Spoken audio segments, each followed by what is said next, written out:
Gloire à Jésus, gloire à Jésus, gloire à Jésus. C'est l'apôtre des nations, Bowie Yvon Serge, pour son 36e enseignement et en même temps son 36e jour de jeûne et prière, de consécration annuelle sur les 40 jours. Il va nous entretenir aujourd'hui sur le thème mariage et divorce. Mariage et divorce. Hier, nous avons vu le thème, le bus de la mort. Aujourd'hui, je vais nous entretenir par l'Esprit Saint, par la grâce et pour la gloire de Dieu, sur le mariage et le divorce. Voilà, il faut dire que le mariage, c'est l'union sacrée sexuelle entre deux personnes de sexe opposé, l'homme et la femme, ou si vous voulez, la femme et l'homme. Le mariage, c'est l'union sacrée sexuelle entre deux personnes de sexe opposé, l'homme et la femme, ou la femme et l'homme. Il faut faire très attention. Il n'y a pas de mariage sans sexe. C'est pourquoi l'Écriture déclare que tout ce qui est péché sexuel, impudicité et adultère ne doit pas être mentionné au milieu d'un couple qui est uni dans les liens sacrés du mariage. Hébreux, chapitre 13, le verset 4. La parole de Dieu déclare que le mariage soit respecté par tous les hommes. Que le mariage soit respecté par tous et le lit conjugal exempt de toute souillure. Car Dieu jugera les impudiques et les adultères. Les impudiques, c'est ceux qui ne sont pas mariés, qui ont des rapports sexuels. Et les adultères, c'est ceux qui sont mariés, mais dont le mari trompe sexuellement la femme avec une autre partenaire. Et dont la femme trompe sexuellement le mari avec un autre partenaire. Donc, le mariage, c'est l'union sacrée sexuelle entre deux personnes de sexe opposé. Le divorce, c'est tout le contraire du mariage. C'est la désunion de cette union sacrée entre deux personnes. Et le mariage se fait, comme le divorce aussi se fait, devant Dieu, les anges et les hommes. Il y a plusieurs étapes pour finaliser le mariage. La première étape, il y a le cheminement. Après le cheminement, il y a les fiançailles, qu'on appelle ici en Afrique kokoko, c'est-à-dire réserver la femme. Joseph et Marie étaient fiancés, mais on dit qu'il ne la connut pas. À cette étape, on n'a pas droit au rapport sexuel. On réserve seulement la femme chez les parents. C'est le mari qui fait les fiançailles, c'est pas la femme. Parce que l'homme a été fait en première position et la femme ensuite. Voilà. Numéro 3, il y a la dot. Dans la Bible, on dit la dot. Dans d'autres versions, le cadeau traditionnel devant les parents. Voilà. Après la dot, numéro 3, numéro 4 vient le mariage à l'état civil. L'Écriture déclare dans le livre de Romains et dans le livre de Pierre que Dieu nous demande et ordonne de respecter les autorités. La mairie, c'est une autorité civile, voilà, de notre pays. Et la Bible dit de respecter les autorités. Donc nous partons clarifier cette dot. Ce mariage coutumier à la mairie, ça devient un mariage civil. Et puis, 5e étape, la bénédiction nuptiale à l'église, parce que l'Écriture déclare, celui qui bâtit sans l'Éternel bâtit en vain. Celui qui s'unit sans l'Éternel est uni en vain. Voilà. Pour que Dieu puisse bénir et faire résister ce mariage. Et vous devez savoir que Dieu, il est souverain. Il avait permis que, au temps d'Adam et Ève, les hommes, même père, même mère, puissent avoir des rapports sexuels. Quand on dit Dieu est souverain, ça veut dire qu'il fait ce qu'il veut. Donc, au début de la création de Adam et Ève, les hommes pouvaient aller avec leurs soeurs, leurs frères, leurs cousins, leurs cousines. Juste la multiplication. Mais en Lévitique, chapitre 18, lorsque vous commencez à lire, le Dieu qui est souverain, qui fait ce qu'il veut, dit maintenant que personne n'ait de rapport sexuel avec un membre de sa proche parenté. Dieu maintenant interdit à l'homme de coucher avec sa fille, à la mère de coucher avec son fils et au fils de coucher avec sa sœur, ni avec son oncle, ni avec sa tante. Voilà, Dieu a donné des prescriptions. Tu dois aller chercher très loin maintenant du cercle familial, ton partenaire ou ta partenaire. Donc, au début, Adam et Ève, on pouvait avoir des rapports sexuels entre nous, mais comme il est souverain, il a mis fin à cette pratique en Lévitique chapitre 18 avec Moïse. Voilà, vous ne devez pas avoir de rapports sexuels avec un membre de votre proche parenté. L'Éternel a parlé, c'est fini. C'est comme aussi la polygamie. Voilà. L'Éternel a permis la polygamie parce que les gens étaient désireux de vouloir avoir plusieurs partenaires à eux seuls à la fois. L'Éternel a permis. Nous parlons de volonté permissive, mais la volonté même de Dieu n'était pas que l'homme soit polygame, sinon il aurait créé plusieurs Adam et plusieurs Ève, ou bien plusieurs sexes de l'homme à plusieurs sexes de la femme, mais il a créé des doigts, il a créé des orteils, il a créé des yeux, des oreilles, mais il a placé une seule bouche. Il a même mis des narines, mais il a mis une seule bouche et un seul sexe. L'homme doit avoir une seule parole et un seul partenaire. C'est ce que Dieu voulait dire. Et puis si Dieu était dans la polygamie, Dieu n'allait jamais dire. S'il était dans la polygamie, il n'allait jamais dire si. Parce que quand nous lisons l'Ancien Testament, il dit si un homme veut prendre une deuxième ou troisième femme, si, c'est conditionné. Parce que quand Dieu t'aime aussi, il te permet de faire certaines choses. Si cela ne te cause pas du tort, mais il est souverain. Il a permis ça dans l'Ancien Testament. Voilà, il a permis. Mais sinon, si vous voyez, il a dit à Moïse, voilà le nom avec lequel j'aimerais être invoqué dans tous les temps. Un présent, passé ou futur. Appelez-moi le Dieu d'Abraham, d'Isaac et de Jacob. Et nous savons, appelez-moi le Dieu d'Abraham, d'Isaac et de Jacob. Et nous savons que Abraham a eu une seule femme. On dit Sarah était sa maîtresse. Sarah était sa femme de deuxième rang. C'est faux. Si une femme est ta femme de deuxième rang, on dit bien ta femme, c'est que tu l'as mariée devant les parents, devant Dieu, devant les hommes et les anges. Donc, tu as droit à un rapport sexuel avec elle. Mais pourquoi tu attends que ta femme te demande d'abord d'aller coucher elle? Abraham n'était pas polygame, il avait une seule femme. Isaac avait une seule femme, Rebecca. Jacob avait une seule femme, Rachel. Mais comme son oncle Laban l'a trompé, il a travaillé 7 ans pour marier sa femme. Et le monsieur lui dit non, chez nous on ne marie pas la petite avant la grande sœur. Travaille encore et je te donnerai la petite. Et comme il aimait la petite, il aimait Rachel, il a travaillé encore 7 ans, soit 14 ans.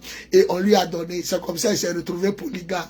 Mais Dieu n'est pas dans la polygamie. C'est pourquoi il dit si. Si un homme veut une femme, si un homme veut 2 femmes, si un homme veut une autre femme encore, voilà. Quand quelque chose est la volonté de Dieu, on ne dit pas si. En 1 Corinthiens chapitre 7, Dieu a permis à l'église de décréter des choses. Matthieu 18, ce que vous allez interdire sera interdit, ce que vous allez permettre sera permis. Alors il dit, l'homme doit être le mari d'une seule femme et la femme d'un seul homme. 1 Corinthiens chapitre 7, le verset 1 à 3. Voilà, que le mari soit le mari d'une seule femme et la femme d'un seul homme. Voilà, vous allez voir que Abraham n'a pas été baptisé au nom de Jésus. Isaac n'a pas été baptisé au nom de Jésus. Jacob n'a pas été baptisé au nom de Jésus. Ils avaient seulement la faveur de Dieu et la présence de Dieu avec eux. Mais nous, on a non seulement la faveur, on a la présence de Dieu en nous, sur nous, avec nous et tout autour de nous. Mais nous avons été baptisés. C'est pourquoi 2 Corinthiens chapitre 5 verset 17 dit, nous sommes une nouvelle créature. La nouvelle créature se marie à un seul partenaire. L'homme qui est né de nouveau en Christ se marie à un seul partenaire. C'est pourquoi Jésus est revenu en Matthieu 19 dans l'enseignement sur le mariage et le divorce. Il a dit, au commencement, il n'en était pas ainsi. Donc, au commencement, l'homme a été fait pour la femme et la femme a été faite pour l'homme. Donc au commencement, un seul homme pour une seule femme et une seule femme pour un seul homme. Voilà, Jésus nous appelle l'église. Nous sommes nombreux, mais il ne dit pas les églises, il dit son église qui est sa femme. Et nous aussi, le Seigneur est omniprésent, il est omniscient, omnipotent, mais nous ne disons pas nos époux, mais nous disons notre époux, le Seigneur Jésus. Il faut faire très attention à ce que vous dites et à ce que vous lisez. Donc le mariage, c'est l'union sacrée et sexuelle entre deux personnes devant Dieu, les anges et les hommes. Le divorce, c'est cette désunion de cette union sacrée, cette désunion, cette discorde, cette séparation, cette fin de cette union sacrée entre deux hommes, sacrée sexuelle entre deux hommes, entre deux personnes de sexe opposé devant Dieu, les anges et les hommes. De même que le mariage se fait devant Dieu, les hommes et les anges, de même aussi le divorce se fait devant Dieu, les anges et les hommes. Voilà, vous devez savoir que l'Écriture déclare dans la parole de Dieu que Jésus qui jugera les vivants et les morts, lui qui va nous juger, lui-même il a déclaré en Matthieu 5, verset 31 à 32. Vous avez entendu que si quelqu'un veut divorcer, il n'a qu'à remettre une lettre de divorce à sa femme. Mais moi je vous dis que celui qui renvoie sa femme alors qu'elle n'a pas été infidèle, vous allez voir là, on va jouer sur le sens de mots. Certaines versions disent, alors qu'elle n'a pas été infidèle. Il y a d'autres qui disent que l'infidélité de la femme, si elle envoie au marché, elle va pas, elle est infidèle. Moi, je ne crois pas en cette infidélité. C'est pourquoi j'aime beaucoup la version Ostéval, qui dit que celui qui renvoie sa femme alors qu'elle n'a pas été adultère, parce que l'adultère, c'est le vrai sens de l'infidélité. Alors qu'elle n'a pas été adultère, lui fait commettre un adultère si elle se remarie. Et celui qui se remarie avec une femme renvoyée par un autre commet lui aussi un adultère. Donc, tous ceux qui disent dans la parole de leur prédication qu'il n'y a pas de divorce, ils font fausse route. Soit ils ne sont pas instruits ni éclairés, mais ils font fausse route. Ne prends pas ta parole pour l'évangile.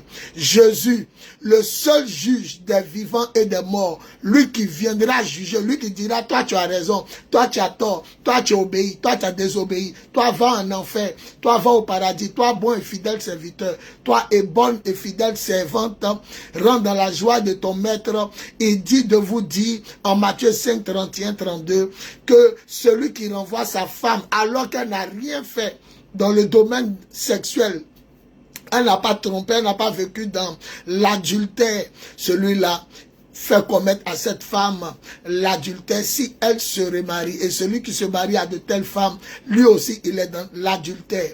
Donc, le Seigneur vient de briser le mythe en disant que il peut y avoir divorce, mais seul dans le cas de l'adultère. Il y a une version que j'ai lue qui m'a choqué. Ici, on dit, dans le Louis II, celui qui renvoie sa femme alors qu'elle n'a pas été infidèle. Dans la version Observal et plusieurs autres versions, celui qui renvoie sa femme alors qu'elle n'a pas commis l'adultère. Elle n'a pas commis l'adultère. Maintenant, il y a une autre version que j'ai lue qui dit celui qui renvoie sa femme alors qu'elle n'a pas désobéi à la loi. Donc, pour cette version-là, si une personne, que ce soit le mari ou la femme, commence à désobéir à la loi, cette personne est passible pour adultère et aussi pour le divorce. Je prends numéro 1. Si le mari ou la femme commence à ne plus adorer Dieu seul, le premier commandement dit tu adoreras Dieu seul. Tu n'auras pas d'autres dieux devant ma face. Donc si la femme commence à adorer d'autres dieux, les fétiches, les sorcelleries, les génies du village, ou le mari ou la femme commence à adorer, si le monsieur ou la femme commence à se prosterner devant les images, les statues, les choses, c'est le deuxième commandement. Tu ne te prosterneras pas devant la créature, mais devant le Créateur seul. Numéro 3, si la personne ne prononce plus le nom du Seigneur avec respect. Numéro 4, si la personne ne sanctifie plus le jour du Seigneur. Ça devient compliqué pour cette version. Si la personne ne respecte plus son père ou sa mère, ou le père ou la mère du marié ou de la mariée. Numéro 6, si la personne commet des meurtres, c'est-à-dire la personne empoisonne, la personne tue, la personne est assassine, la personne est criminelle, ou la personne fait des avortements, parce que faire un avortement, c'est tuer un être humain. Ou bien si la personne est remplie d'aigreur, la personne est aigrie, parce que la Bible dit la rancune, la haine, celui qui a ça, il est déjà un meurtrier. 1 Jean chapitre 3, ne soyons pas comme Caïn qui a haï son frère jusqu'à le tuer, et celui qui a la haine est déjà un meurtrier. 1 Jean chapitre 3 nous dit la Bible. Et numéro 7, si la personne ne commet pas d'adultère, car le 7e commandement dit tu ne commettras pas d'adultère. Et puis numéro 8, si la personne ne vole pas. Numéro 9, si la personne ne ment pas. Numéro 10, si la personne ne convoite pas de ce qui appartient aux autres. Tu es marié à ta femme, elle convoite le monsieur marié de sa camarade. Tu es marié à ton mari, il convoite la femme mariée de son ami. Voilà, donc ça dépend des versions, mais toutes les versions disent la même chose. On peut divorcer sauf en cas d'infidélité ou en cas d'adultère ou en cas de désobéissance à la loi. Et Jésus, le seul juge, dit sauf en cas d'adultère. Je n'encourage pas à l'adultère, pas moins encore au divorce. Voilà. Vous devez faire très attention à la parole de Dieu. Voilà. Et l'Écriture déclare que ce qui se passe, c'est que les gens ne comprennent pas pourquoi il y a tant de mariages, parce que c'est la volonté de Dieu. Mais pourquoi aussi il y a tant de divorces? Parce que les gens n'arrivent pas à obéir à la loi de Dieu. C'est-à-dire cette loi-là. Monsieur, aime ta femme comme Christ a aimé l'église jusqu'à donner sa vie. Madame, sois soumise toi aussi à ton mari comme l'église se soumet au Seigneur. La façon l'église adore, respecte, craint le Seigneur, c'est comme ça tu dois toi aussi respecter ton mari, pas l'adorer, mais le respecter. La Bible dit que la femme soit soumise en tout et que l'homme aime son mari. Nous y arriverons. Aujourd'hui, les gens ne cherchent pas à interroger Dieu. Il y a beaucoup de divorces parce que c'est au commencement que tout se passe, au commencement. Comment as-tu rencontré ton conjoint ou ta conjointe? Comment es-tu convaincu que c'était ton mari ou ta femme? S'il y a beaucoup de désunions, beaucoup de divorces aujourd'hui, c'est le commencement. Lorsqu'on a tué quelqu'un, lorsqu'il y a un crime, on va toujours au lieu du crime. Lorsqu'ils ont dit à Jésus, un homme, est-il permis à un homme de renvoyer sa femme? Jésus dit, qu'est-ce qu'il a écrit au commencement? Au lieu du crime. À la Genèse, c'est là-bas tout s'est passé. Vous comprenez? Donc, celui qui se lève le matin, qui ne consulte pas Dieu, mais qui regarde à la chair, aux courbes de la femme, aux intérêts qu'il peut avoir, à tout ce qui est charnel, tout ce qui est mondain, il fera naufrage dans le foyer. L'Écriture a été très claire. Dans le livre de la Genèse, chapitre 2, le verset 20, l'homme n'a pas trouvé sa femme. L'homme n'a pas trouvé de partenaire fiable. Et le verset 21 à 22 dit, c'est l'Éternel maintenant qui a fait dormir l'homme. Il a bouché les yeux de l'homme. Il dit, moi-même, je vais te montrer ta femme. Tous ceux qui se lèvent, qui cherchent des femmes par-ci, par-là, qui demandent même qu'on leur donne des femmes par-ci, par-là. Si l'Éternel n'est pas dedans, dit celui qui bâtit, celui qui construit et celui qui se marie sans l'Éternel, il bâtit en vain, il construit en vain et il se marie en vain.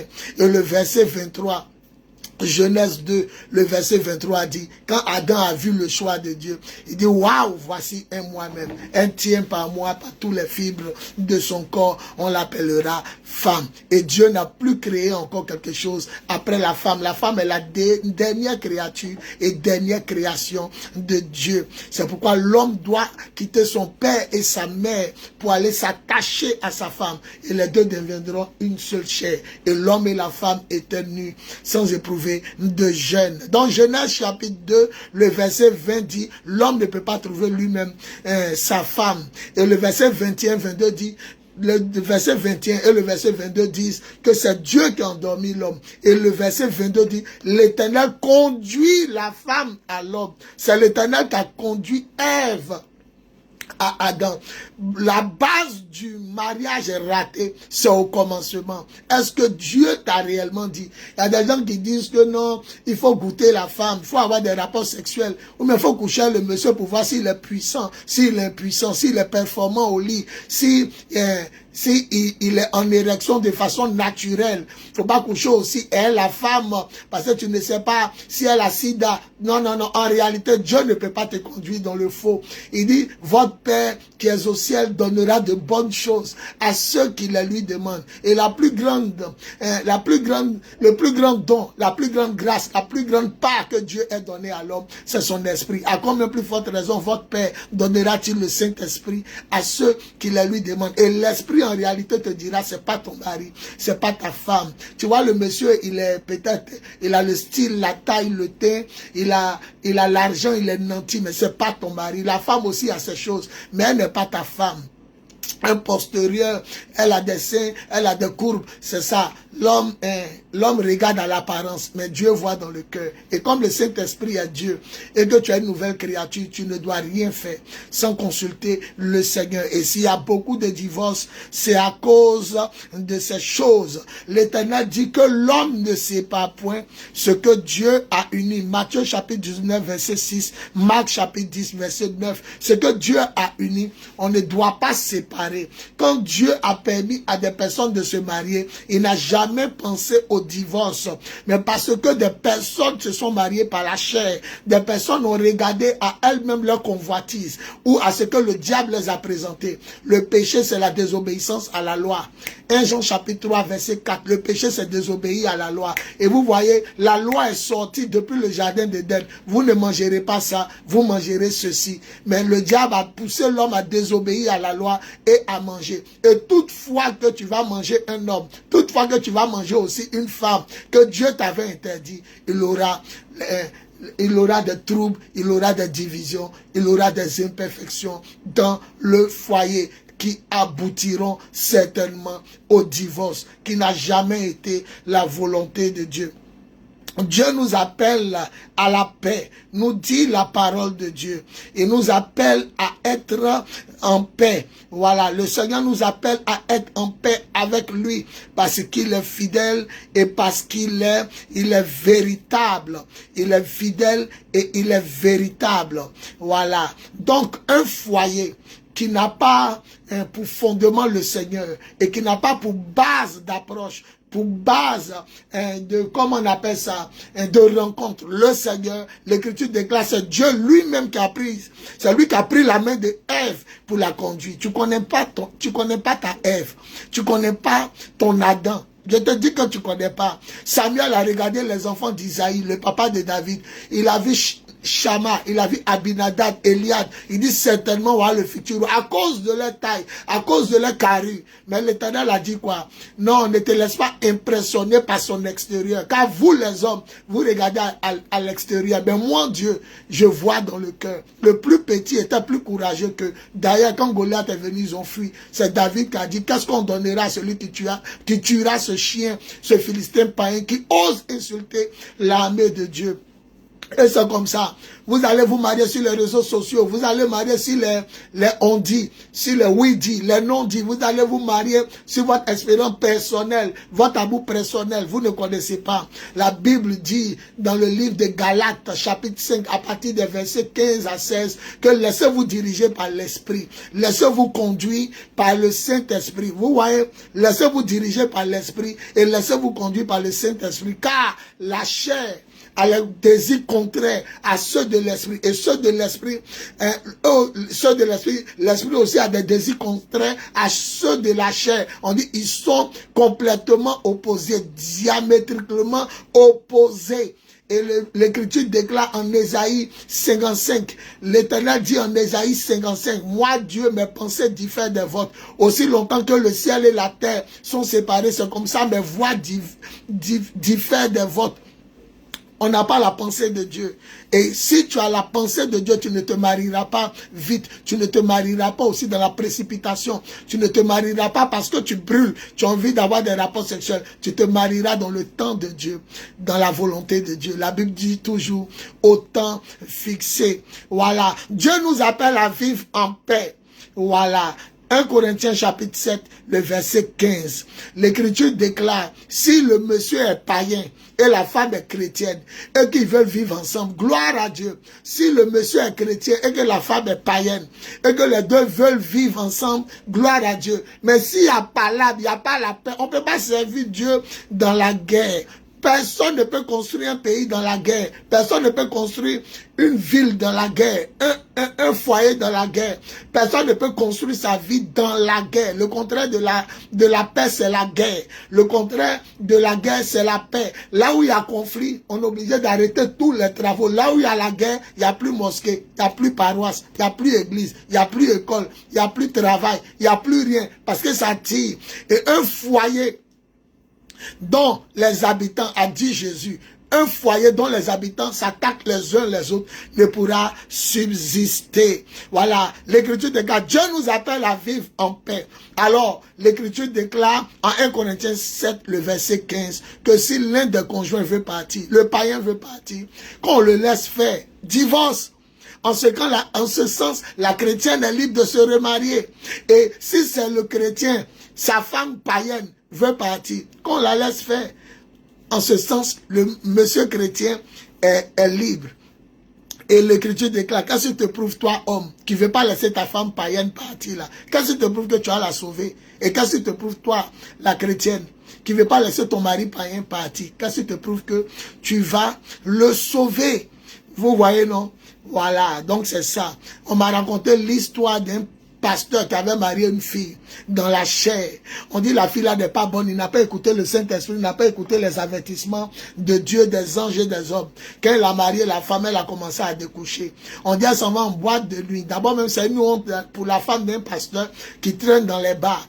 Tout le monde couchait. On dit même derrière la fenêtre du monsieur. Ça veut dire que l'habitation, la maison où il vit avec sa femme, par le couloir, quelqu'un en train d'abuser de sa femme, il entend les gémissements. Et puis elle rentre, et puis elle lui montre son caleçon, elle dit sang. Excusez-moi, elle dit sang, ça sent le sperme. On vient de coucher avec elle. Elle a dit, elle rentre de boîte de nuit, elle sent le sperme. Mais l'homme de Dieu, à cause du divorce, la peur de divorcer, qu'est-ce que les gens vont dire? Les juges, les pharisiens de ce jour, il n'a pas divorcé. C'est un jour, Dieu a eu pitié de lui. Et Dieu l'a libéré. Elle est venue, elle dit, tu me fais pitié. Il m'a en voyage avec mon gars. Et ils ont divorcé. C'est comme ça, elle est partie. Elle dit, j'aime un jeune, il m'en va à lui. Toujours on couche avec sa femme. Tous les jeunes du quartier avaient fini. Les boîtes de nuit, les hôtels. On m'a parlé d'un autre serviteur de Dieu aussi, qui était consacré à Dieu. Et quand Dieu l'utilisait, l'église pouvait se remplir avec des milliers de personnes. Et le jour, il passe pas, l'église est vide. Et un jour, le pasteur principal a dit, ce jeune homme-là, on va l'amener en Europe. Oh, il y avait une belle fille de l'église qui avait entendu qu'on dit, on va l'amener en Europe. Elle a courtisé le jeune. Elle est rentrée dans ses 16 mètres. Les petits trucs à côté de séduction, qu'elle a fini par la marier. Elle lui a donné un enfant, 2 enfants. Depuis là, on ne l'amène pas en Europe. Oh, elle avait entendu qu'il s'en va en Europe. Et un jour, ils étaient couchés pendant qu'ils ont 2 enfants. Elle demande, mais est ton affaire de voyage? Il dit non, le pasteur principal dit, c'est plus la peine. Je ne vais plus en Europe.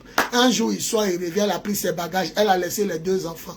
Cet homme ne peut plus prier. Cet homme ne peut plus jeûner. Il ne peut plus se consacrer. Il ne peut plus divorcer aussi parce qu'il faut qu'elle soit là pour divorcer. On divorce à 2. On se marie à 2. On divorce à 2. Donc voilà ce qui se passe. Donc le monsieur maintenant, il va allaiter les enfants. On ne sait pas où ses parents sont partis, mais c'est lui-même qui donne biberon aux enfants. C'est lui qui les nourrit. On dit qu'il ne voyait plus clair. Avant, il avait des paroles de connaissance précises. Avant, il voyait clair. Avant, il faisait des choses exactes, des choses claires. Dieu l'utilisait puissamment pour la délivrance, la guérison, le déblocage, le miracle, la conversion des cœurs. Il voyait clair, il connaissait nom, prénom, âge. Tout ça là est parti parce que il a perdu la direction. Il n'avait plus de paix du cœur. Voilà, plus paix de cœur. Et le voilà, on dit quand on passe à la maison, non seulement la grande villa qu'il avait, il a perdu. Il n'arrivait plus à payer parce que on ne le bénissait plus, il ne voyait plus clair. Les gens qui étaient contents de ces dons qui venaient le bénir ont arrêté. Tout le monde l'a fui. Il était dans un petit studio. On dit dès que tu pousses la porte, il est couché, il pleure et les 2 enfants sont couchés sur lui. Combien de foyers ont été détruits? Combien de foyers d'hommes, de femmes ont été détruits par le mauvais choix? Tout, c'est la révélation. Le Seigneur parle à l'homme dans la révélation. Ne quittez pas.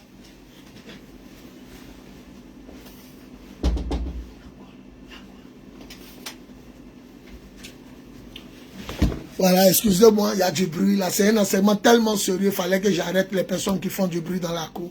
Je suis au bureau du Lion 2, Temple du Lion de Kumasi. Voilà, donc je poursuis. Dieu nous appelle à la paix.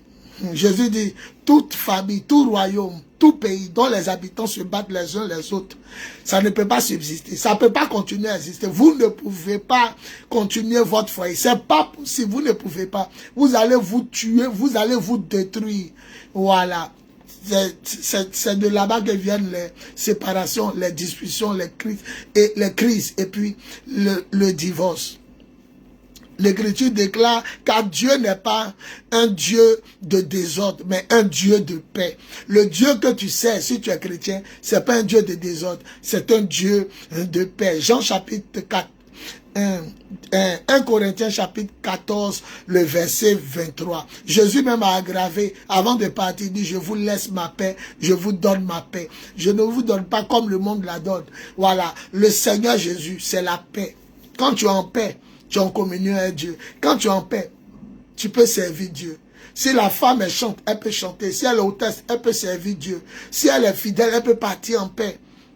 Si l'homme est pasteur, il peut prêcher en paix. S'il est responsable, il peut servir Dieu en paix. S'il est chantre ou commando, ou bien s'il est infidèle, il peut partir en paix. Mais dès que cette substance divine de Dieu n'y est pas dans le foyer, ça sera à la fin la catastrophe, ça sera le divorce. Voilà les enseignements que Dieu me donne. Et Jésus lui-même, quand il est apparu à ses disciples, il dit, soyez en paix avec moi. Je vous dis ces choses pour que vous soyez en paix avec moi. Vous devez être en paix dans votre foyer, en paix avec Dieu. Plus en paix avec Dieu et vous le serez dans votre foyer. Personne ne peut continuer dans un foyer où il n'a pas de paix. Vous allez voir les personnes en train de boire, en train de fumer, les gens en train de rétrograder, partir en arrière, même abandonner le Seigneur, même en train de prêcher des hérésies parce qu'ils n'ont pas la paix. Ils ne vivent pas la paix dans leur maison ou dans leur foyer. Ils n'ont même pas envie de rentrer parce qu'ils sont mélangés. Quand Jésus a ressuscité et qu'il a apparu pour la première fois à ses disciples, la porte était fermée et Jésus a apparu, il a dit, paix vous soit.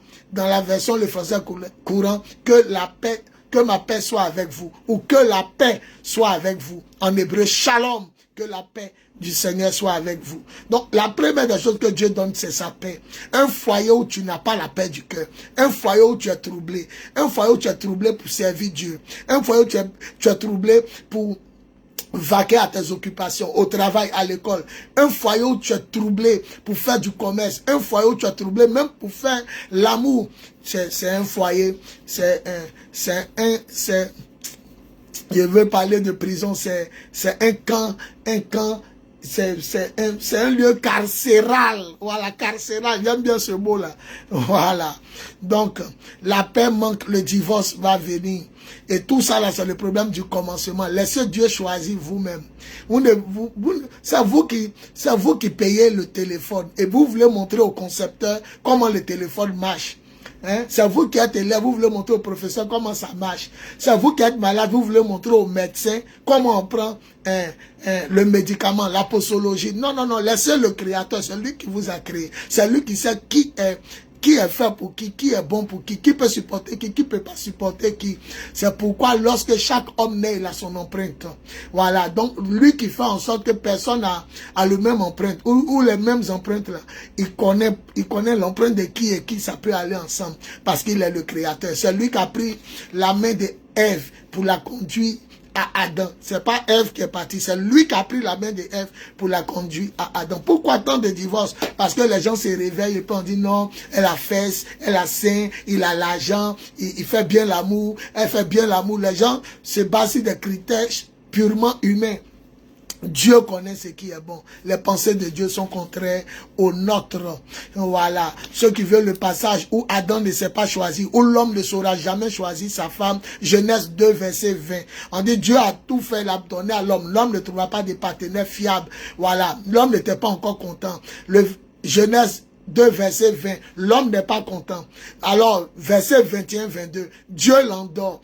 C'est-à-dire, ferme tes yeux, ne cherche plus. Laisse-moi te trouver ta femme. Laisse-moi te trouver ton mari. Mais comme c'est l'homme qui marie, donc laisse Dieu trouver ta femme. Et voilà que le verset 21 à 22, Dieu lui-même, il a pris une côte, il a pris une côte de l'homme et il l'a transformé en femme. Quand il a présenté au verset 23, Genèse 2, 23, l'homme a crié, waouh! Waouh! Voici un moi-même. C'est Dieu qui a fait que tu as crié, waouh! Celui qui aime son mari et sa femme, celui que Dieu a uni lui-même dans les liens sacrés du mariage, il ne va jamais divorcer. Il ne va jamais divorcer. Le tribunal même là, on s'est demandé pourquoi le tribunal existe. Parce qu'ils n'iront jamais au tribunal. Voilà. Parce que celui qui aime n'abandonnera jamais. La femme qui est soumise aussi ne quittera jamais son foyer. Elle ne fera jamais souffrir son mari. Voilà. Voilà. Donc aujourd'hui, nous voyons en Romains 2,7, la femme est liée à son mari aussi longtemps qu'il vit, sauf quand il meurt. C'est ce que Romains 2, verset 7 nous déclare dans la parole de Dieu. Une femme est liée à son mari aussi longtemps qu'il est vivant. Voilà. La parole de Dieu déclare beaucoup de choses. L'Écriture déclare en 1 Corinthiens chapitre 7, verset 39, que le mari et sa femme doivent vivre ensemble. Le mari ne doit pas faire ce qu'il veut de son corps et son corps est à sa femme. Et la femme ne doit pas faire ce qu'elle veut de son corps est à son mari. 1 Corinthiens chapitre 7, le verset 1. Mais quand vous prenez du verset 1 à 39, on nous dit que si vous brûlez, voilà, reprenez les rapports sexuels. Vous ne pouvez pas être dans le foyer et puis vous privez les uns les autres. Madame ne doit pas dire à mon jour où on me touche et à mon jour où on me touche pas. Monsieur non plus ne doit pas dire à mon jour où je te touche et à un jour où je te touche pas. Tout ça là, c'est des barrières et des règles de démons. C'est des barrières et des règles de démons. Donc l'écriture est claire. Un homme est lié à sa femme aussi longtemps que les deux vivent, ou aussi longtemps que la femme est vivante. La femme est liée à son mari aussi longtemps que son mari est vivant. Quand l'un des conjoints est mort, l'autre est libre. Mais pourquoi alors les gens divorcent? Tout simplement parce qu'ils ont fait faux choix. Tôt ou tard, ça va vous rattraper. Ce que Dieu n'est pas dedans se gâte. C'est pourquoi Jésus a été clair. Il dit que l'on ne sait pas ce que Dieu a uni, et non ce que les hommes ont uni, et non ce que le diable a uni. Ce que les hommes unissent finissent par se gâter toujours, tôt ou tard. Ce que le diable a uni finit par se gâter toujours, tôt ou tard. Alléluia. Voilà. Donc le mari doit aimer sa femme comme Christ a aimé l'église. Il a donné, un mari doit être prêt pour donner sa vie pour sa femme. Une femme aussi doit être prête à se soumettre en tout à son mari. La Bible dit en tout. Les femmes aussi doivent se soumettre en tout à leur mari. Voilà. Comme l'église se soumet au Seigneur. L'écriture est claire. Éphésiens chapitre 5, le verset 22 à 33. L'église doit se soumettre. L'église doit se soumettre. C'est ça. C'est la parole de Dieu. La femme doit être soumise et l'homme doit aimer sa femme. Quand ces deux règles-là ne sont pas là, la paix va fuir le foyer. Et en temps de guerre, on ne se voit plus. Vous n'allez pas avoir deux ennemis qui doivent se tuer, s'embrasser sur le lit et en train de coucher ensemble. Et il aura des privations, des cris, il aura séparation. L'amour va foutre le camp. Chacun va choisir son camp. Et puis l'un va partir ou l'autre va partir. Ou les deux seront d'accord pour se séparer. Voilà, il y a tant de divorces parce qu'au commencement, les gens n'ont pas consulté Dieu avant d'entrer dans les liens sacrés sexuels du mariage devant Dieu, devant les anges et devant les hommes. Et Dieu n'a pas uni de tels foyers. Voilà. Pourquoi il y a beaucoup de mariages? Tout simplement parce que c'est la volonté de Dieu que l'homme se marie. Hébreux 13:4, que le mariage soit respecté par tous les hommes. C'est la volonté de Dieu. Mais pourquoi aussi il y a beaucoup de divorces? Parce que tout simplement, les gens se marient sans consulter Dieu. Ils se marient par la chair. Ils se marient par les oui-dits, les non-dits. Ils se marient par, il paraît que, ils se marient par des critères, par des vices. Voilà. On ne se marie pas par vice, on se marie par révélation. La Bible dit tout ce qui n'est pas fruit de conviction est péché. Et la Bible dit ceux qui sont dirigés par le Saint-Esprit sont les enfants de Dieu. L'Écriture déclare en Ésaïe 55, moi Dieu, mes pensées et vous les hommes sont différentes. Elles sont contraires. Les pensées sont différentes. Aussi longtemps que le ciel et la terre sont éloignés, mes pensées diffèrent des vôtres. Et le passage de Galates chapitre 5, le verset 15, 16, 17, on dit laissez-vous diriger par Dieu. En toutes choses, laissez-vous diriger par Dieu. Car votre chair a des désirs contraires à ceux de l'esprit. Et l'esprit a des désirs contraires à ceux de la chair. Eliou, dans le livre de Job, il dit c'est par l'Esprit de Dieu que j'ai été créé. Donc la parole de Dieu nous a créés par le Saint-Esprit. Elle nous a créé. Dieu a créé le ciel et la terre par sa parole. L'Esprit se mouvait sur les eaux. Donc Dieu parle. La parole, Dieu est là. Sa parole créatrice parle. Et puis son esprit qui se mouvait sur l'eau amène à l'existence. Donc Dieu a la pensée secrète. Jésus a la pensée révélée. La parole, le Saint-Esprit a la pensée concrétisée. Il amène à l'existence, excusez-moi, les choses qui n'existent pas. Donc c'est l'Esprit de Dieu qui va te diriger vers ta femme. La Bible dit Dieu, par son esprit, a dirigé Samson. Et il a dirigé vers une fille, un Philistine. Or, les Philistins et les Israélites ne s'entendaient pas. Mais la Bible dit cette union-là, ce désir était provoqué par Dieu pour que Dieu voulait détruire les Philistins. Donc, c'est Dieu qui occasionne les rencontres. C'est Dieu qui fait ces choses. Alléluia. Alléluia. Il faut consulter Dieu avant de se marier. Sinon, Adam, là, Ève a désobéi. Hein. Elle est partie manger le fruit, mais il n'a jamais divorcé. Abraham n'a jamais divorcé de Sarah.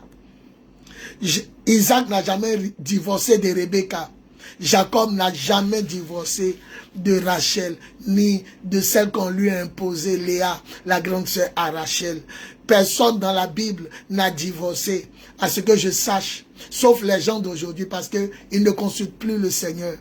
Le problème de foyer aujourd'hui, les gens ne consultent pas non seulement le Seigneur avant de se marier, mais lorsque même il y a la volonté permissive de Dieu, les gens, bon, vous savez que vous deux, vous n'êtes pas fait l'un pour l'autre. Dieu a permis que vous soyez ensemble. Mais même dans ça, là, la femme ne se soumet pas à son mari, le monsieur n'aime pas sa femme. Mais qu'est-ce qui va arriver? C'est le contraire de la paix. Voilà, la désunion, l'amour va faire place à la haine. Et puis, la paix va faire place à la guerre. Or, quand il y a la guerre, personne ne peut sortir, personne ne peut rentrer, personne ne peut manger, personne ne peut boire. Et ce qui est plus grave, quand il y a la guerre, deux ennemis qui se tuent ne peuvent plus faire l'amour, ils ne peuvent plus s'aimer. Et c'est les enfants qui payent les prix, les conséquences, le prix lourd. Donc en conclusion, mariage et divorce, le mariage est une bonne chose. Aujourd'hui, vous voyez des gens qui ont divorcé, surtout des pasteurs, ils n'arrivent plus à se retrouver pour la plupart. Certains tiennent et certains se relèvent plus fort parce qu'il y a des foyers qui ne sont pas de Dieu. Il y a des foyers qui n'ont jamais été de Dieu. Tôt ou tard, le mensonge va vous rattraper. Vous allez vous asseoir devant les gens, tirer des photos ensemble, mais dans le fond de votre cœur, vous savez que vous ne vous aimez plus. Voilà. Le Seigneur Jésus est dans sa parole. Et dans sa parole, il dit la vérité. Écoutez, Matthieu chapitre 5, le verset 31 à 32. Jésus dit, vous avez entendu qu'il a été parlé de divorce, mais celui qui renvoie sa femme alors qu'elle n'a rien fait, lui fait commettre un adultère si elle se remarie. Et l'Église a le pouvoir de lier et de délier. Le pouvoir de lier et de délier. Voilà, Matthieu chapitre 18, le verset 15 à 17. Ça, c'est très important. Si vous voulez vous séparer de quelqu'un, même si vous ne vous aimez plus, il faudrait que vous accomplissiez d'abord cette démarche du Seigneur Jésus. Matthieu 18, 15 à 18. Et 15 à 17, il dit, si quelqu'un a péché contre toi, que ce soit ta femme, que ce soit ton mari, prends-le d'abord à part, prends la personne là, prends-la à part, pas lui directement, tout seul à l'écart, parce qu'il y a des gens, quand il y a les gens là, leur orgueil va faire qu'ils ne vont pas t'écouter. Et Jésus dit, si t'écoutes, tu auras gagné ton frère, tu auras gagné ta soeur, tu auras gagné ton père, ta mère, ton mari ou ta femme. Mais si la personne ne veut pas changer, arrête ce que tu fais. Mon chéri, il faut m'aimer. Ma femme, il faut être soumise. Si la personne ne veut pas obéir à ça, prends deux autres personnes. afin que, comme il est écrit dans la loi, le témoignage soit apporté par 2 ou 3 personnes. Prends des personnes âgées, le témoin de ton mariage, témoin du mariage de ta femme, témoin du mariage de ton mari. Ou bien tu prends des personnes âgées, les parents même, tu parles à des personnes âgées. Voilà, les parents directs du mari ou bien de la mariée. Et Jésus dit, si la personne n'écoute pas encore, même quand tu as envoyé 2 personnes, maintenant dis-le à l'église. Parce que l'église, c'est l'ecclésia, assemblée de personnes qui votent des lois. L'église a le pouvoir de lier et délier. Hein. Matthieu 18, je venais à ça. Il dit tout ce que vous allez lier, il y a mariage aussi dedans, hein, ça sera lié. C'est tout ce que vous allez délier, ça sera délié. Tu n'as pas frappé enfant des gens comme ça, puis on va te laisser elle. Tu n'as pas trompé enfant des gens comme ça, toi la femme, et puis on te laisser elle lui. Il dit tout ce que vous lirez sera lié, tout ce que vous délirez sera délié. L'église est plus importante que l'assemblée nationale d'un pays, parce que l'église vote des lois, et c'est ce que nous on dit là, le ciel prend en compte.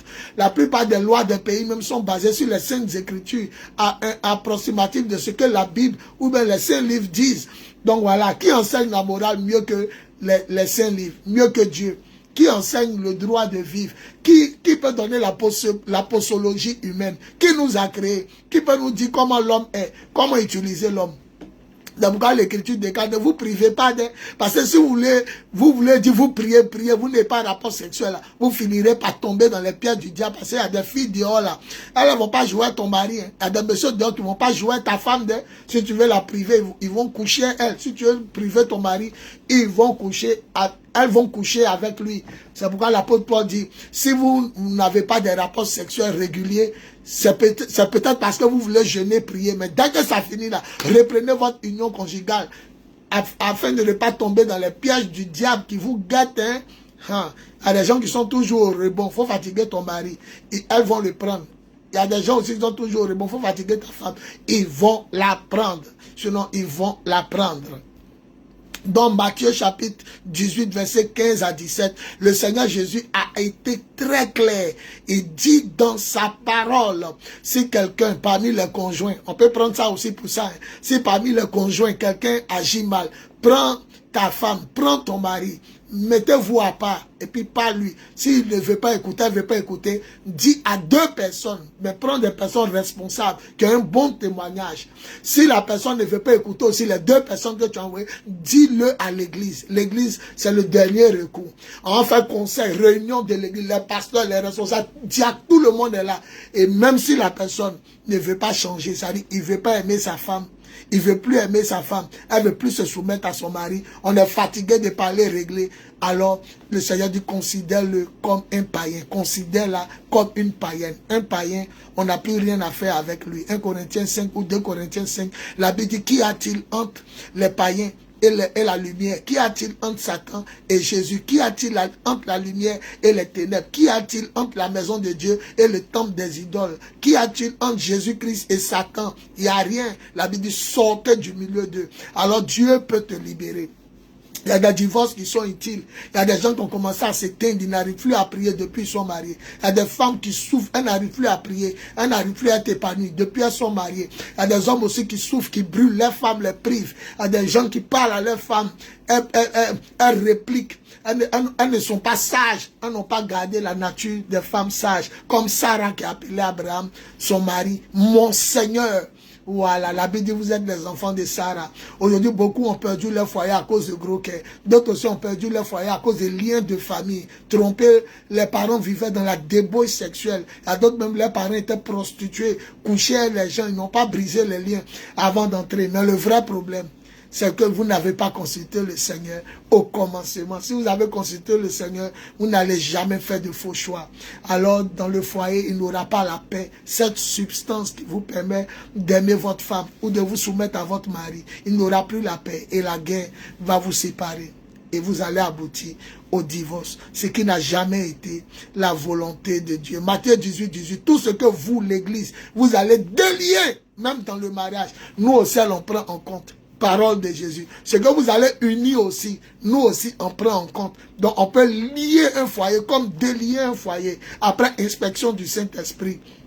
Voilà. Donc, essayez de partir parler à la personne. Si elle ne veut pas avant de divorcer, Appelez les parents, appelez les frères, les soeurs de la personne et puis parlez sérieusement. Si la personne ne veut pas écouter ses frères, ses parents, son père, sa mère, ses oncles, ses tantes, allez, dites-le à l'église maintenant, dites-le ou rendez ça public chez les responsables, les pasteurs, les autorités ecclésiastiques. Et si la personne ne veut toujours pas écouter les autorités ecclésiastiques, alors considère-la ou considère-le comme un païen. Un païen, on n'a rien à faire lui, sinon que de le sauver. Maintenant, si toi, ton mari t'a trompé sexuellement, ta femme t'a trompé sexuellement, que tu l'aimes, gloire à Jésus. Celui qui est auprès du feu, là, on ne lui dit pas de quitter. Ça ne le brûle pas encore. Quand ça va le brûler, lui seul, même un conseil, même un interdit de quitter, il va quitter. Voilà. Donc, hélas pour les divorces, ça n'a jamais été la volonté de Dieu. Jésus dit, une femme est liée à son mari. La parole de Dieu déclare, une femme est liée à son mari aussi longtemps que le monsieur vit. Et la femme est liée, le monsieur est lié à sa femme aussi longtemps qu'elle vit. Seulement le divorce, non, seulement le remariage peut venir lorsque l'un des conjoints meurt. Et à condition que ce soit un mariage chrétien. Quand le Seigneur, et je vous ai dit, le divorce vient parce que numéro 1, on n'interroge pas le Seigneur. Le divorce vient aussi parce que la femme n'obéit pas à ce qui est écrit en Éphésiens. En Éphésiens chapitre 5, le verset 22 à 33. La femme ne se soumet pas en tout. On dit en toute chose, même au lit. Elle ne se soumet pas en tout à son mari. Elle ne respecte pas son mari. Tout ce qui sort dans le foyer, tout ce qu'on dit dans le foyer est au dehors. Téléphone, appeler les parents, aller dire tout ça, ça gâte. Le mari aussi, tout ce qu'on lui fait, il dit dehors. Déjà même quand votre mariage est faux, dès le départ. Quand votre mariage est faux dès le départ, déjà même en même temps, ça va s'écrouler. Vous allez faire 1 an, 2 ans, 3 ans, 15 ans, 20 ans. On m'a parlé de quelqu'un de 40 ans qui a divorcé, 45 ans. On m'a parlé d'une femme, son mari l'a trompé, elle a gardé ça. Quand ils sont devenus vieux, 40 ans, 50 ans, 60 ans, elle dit, tu m'as fait quelque chose, il n'a pas pardonné, maintenant je demande le divorce. Mes enfants ont grandi, mes enfants ont réussi, je demande le divorce. Le monsieur même est vieux, il est étonné. Elle a divorcé, elle dit, je devais divorcer, mais les enfants étaient petits, j'attendais depuis longtemps. Maintenant, tous nos enfants ont réussi, je ne veux plus vivre avec toi, car je ne t'ai pas pardonné ce que tu m'as fait quand on était jeune. Hein? Rancune même est étonnée. Vous devez faire très attention. Jésus est Seigneur et Jésus est Dieu. Faites très attention. Lui qui vous a créé, vous le mettez à 10 000 km. Vous voulez réussir un foyer? Vous allez vous mentir. Et je vais terminer par ceux qui trompent les femmes, mais qui font bonne impression devant le public, aux yeux de Dieu, aux yeux des anges, aux yeux des hommes. Vous pouvez tromper les hommes, vous ne pouvez pas tromper les anges, ni Dieu, le créateur des anges. Vous avez votre femme, vous entretenez des filles dehors, ou bien une fille dehors. Mais à cause des yeux des gens, vous faites semblant sur les réseaux sociaux, sur les panneaux publicitaires, avec vos femmes, anniversaire, de foyer, tout ça, zéro. Vous ne pouvez pas aimer 2 mètres à la fois. Vous ne pouvez pas servir 2 mètres à la fois. Vous ne pouvez pas aimer 2 femmes. C'est pas possible. C'est interdit. Un jour, il était là, il y avait une belle fille passée vers le commissariat de Makori, le 9e. Il avait fini de me coiffer, il marchait à mon petit, il est devenu pasteur maintenant, Jean-Luc. Voilà, il m'a coiffé, puis on cheminait, il me raccompagnait. Il y avait une fille, non, elle est belle. Devant Dieu, elle est belle. Il a dit, hé Dieu, pourquoi tu n'as pas permis qu'on prenne 2 femmes? Eh Seigneur, et j'ai entendu dans mon cœur, ma grâce te suffit. Quand j'ai entendu ma grâce te suffit, en même temps, le Saint-Esprit a commencé à m'enseigner en même temps. Il dit, il t'a permis de te marier, non, oui. Il t'a permis de faire l'amour, oui. Il y a des gens qui ne se marient pas. Ils vont chez les prostituées parce qu'ils peuvent faire gagner femmes. Il y a des gens aussi qui n'ont pas d'enfants. Toi, tu as plusieurs enfants. Donc, ça là, cette grâce, ça te suffit. Je vous ai dit, il dit, je suis le Dieu d'Abraham, d'Isaac et de Jacob. Tel est mon nom pour toujours. Quand on veut m'appeler là, appelez-moi par le Dieu d'Abraham, d'Isaac et de Jacob. Mais Abraham avait une seule femme. C'est quand elle est morte qu'il a pris plein de ses servantes pour avoir des enfants à elle. Et sa servante même qu'il a couché, elle a sur ordre de sa femme qu'elle est partie. La femme qui ferme ses jambes va amener son mari dehors. Le monsieur qui refuse d'abaisser sa culotte ou son pantalon, il va amener sa femme dehors. Il y a des gens qui ne sont pas convertis. Il faut jouer eux. Isaac aussi, il est resté fidèle à Rebecca. Jacob aussi, il était fidèle à sa femme Rachel. C'est son oncle Laban qui l'a trompé. Et puis il était obligé de devenir polygame. Faites attention. Voilà, une femme qui ferme ses cuisses, qui ferme ses jambes, elle amènera son mari dehors. Une fois que tu fermes tes jambes, tu formes un X. Et le film pornographique X, le film X commence dans le foyer en même temps. Voilà, c'est pourquoi l'Écriture déclare, ne vous privez pas les uns les autres, si ce n'est que pour vaquer à la prière. Et après, reprenez votre union conjugale. Car qu'est-ce que te prouve, toi femme, qui ne veut pas laisser ton mari païen, qui ne veut pas divorcer ton mari païen, qui te frappe, qui te met dans le coma, qui te botte, qui t'humilie, qui te trompe. Qu'est-ce qui te prouve que tu finiras par le sauver? Et toi, homme, ta femme aussi agit comme ça. Elle fait bagarre.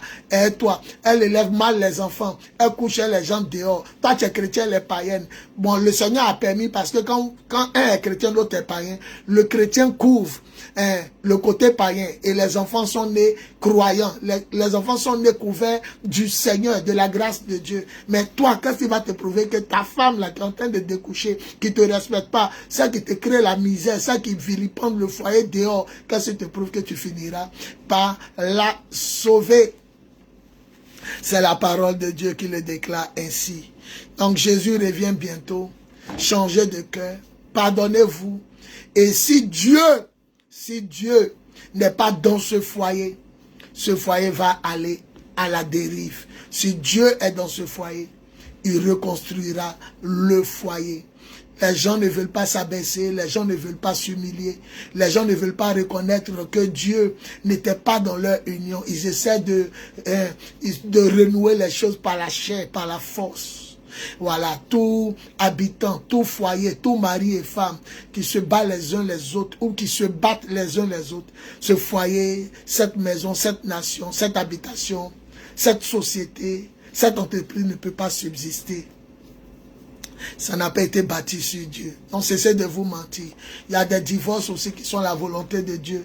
La chantre a été battue par son mari. Elle est morte. Elle demandait à être séparée. On dit, l'Écriture déclare, on ne divorce pas. Cette chante internationale, dont aujourd'hui la vidéo est à 150 millions de vues, du Nigeria. Le monsieur la battait, elle avertissait. On dit non, il faut rester cette accroix. Dans cette accroix, elle est morte. Voilà, l'Église a le pouvoir de lier et de délier. Matthieu 18, 18. Vivez en paix. Monsieur, aime ta femme comme Jésus a aimé l'Église et a donné son sang. Sois prêt à donner ton sang pour ta femme. Femme, sois soumise aussi à ton mari. Respecte-le, honore-le. Ne fais pas sortir les choses du foyer dehors. Ne prive pas ton mari au lit. Monsieur, ne prive pas ta femme au lit. Voilà.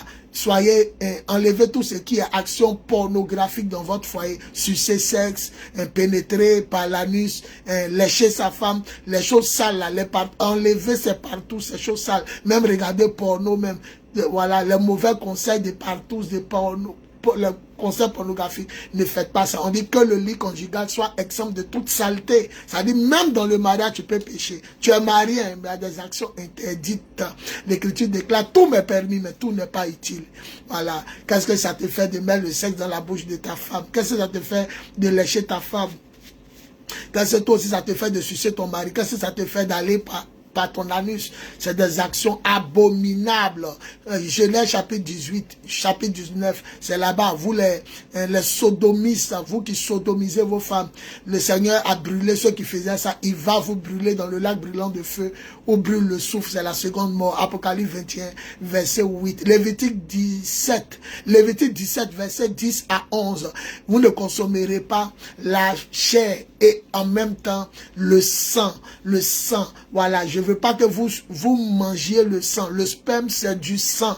C'est pourquoi Hébreux 13, 14, que le mariage soit respecté par tous les hommes et le lit conjugal exempt de tout ce qui est sale. Vous pouvez être marié, mais salir votre lit, exempt de toute souillure. Vous pensez que la souillure, c'est quoi? C'est pas seulement fornication, adultère, les actions abominables. Apocalypse 21, 8. Quant aux êtres abominables, pédés, lesbiennes, zoophiles, ceux qui couchent avec les animaux, ceux qui se masturbent, ceux qui couchent avec leurs soeurs, leurs frères, leurs parents, leurs mamans, les incestueux, tout ça là. Bon, il y a tellement de choses à dire. Voilà, donc tout ça aussi, ça ouvre les portes au divorce. La main du Seigneur est sur vous. Je m'arrête là. Voilà, Dieu dans son plan n'a jamais voulu le divorce. Et ce qu'il a uni, il dit que personne ne sait pas ce que lui, Dieu, il a uni. Que personne ne sait pas ce que lui, Dieu, il a uni. Voilà.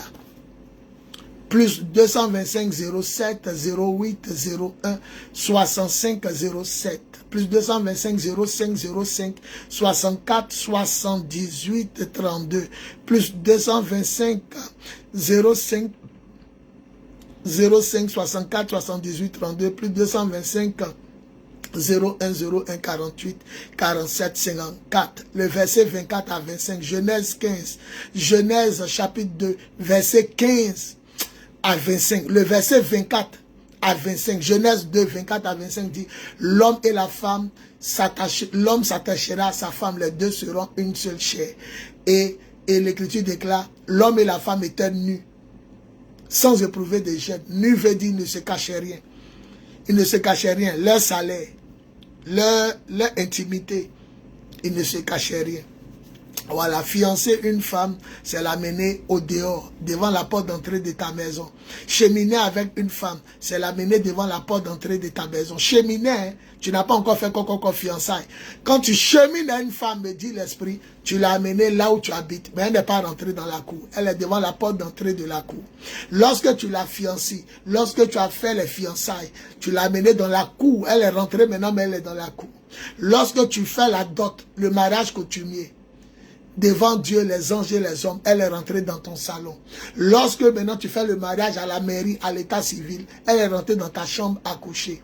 Et lorsque maintenant tu fais la bénédiction nuptiale à l'église, elle peut se laver avec toi dans la douche. Que ceux qui ont des oreilles comprennent ce que l'Esprit dit à l'église. La peau des nations bouillie vont sèche. Je vous aime. Gloire à Jésus.